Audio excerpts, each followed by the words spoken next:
Hello. Ambalappuzha Sreekrishna ക്ഷേത്രത്തിൽ ദർശനത്തിനായിട്ട് ഈയിടെ പോയ സമയത്തുണ്ടായ ഒരു സംഭവമാണേ. ഞായറാഴ്ച ആയതുകൊണ്ട് തന്നെ നല്ല തിരക്ക് പ്രതീക്ഷിച്ചായിരുന്നു ഞങ്ങൾ പോയിട്ടുണ്ടായിരുന്നത്. പക്ഷേ കാര്യമായിട്ടുള്ള തിരക്കും കാര്യങ്ങളൊന്നും കിട്ടിയില്ല.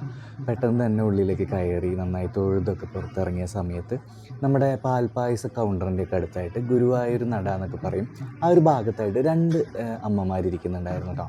അപ്പോൾ നമ്മൾ ചോദിച്ചപ്പോൾ അവർ പറഞ്ഞു ഇങ്ങനെ ദോഷങ്ങളൊക്കെ തീരാൻ വേണ്ടിയിട്ടുള്ളൊരു പരിപാടിയാണ്. അപ്പോൾ നമ്മുടെ കൂടെ ഉണ്ടായിരുന്നത് വിഷ്ണുവാണ്. അപ്പോൾ വിഷ്ണു പറഞ്ഞു എന്നാൽ പിന്നെ നമുക്കൊന്ന് ട്രൈ ചെയ്യാമെന്ന് പറഞ്ഞിട്ട് ഇരിക്കുകയാണ് കേട്ടോ.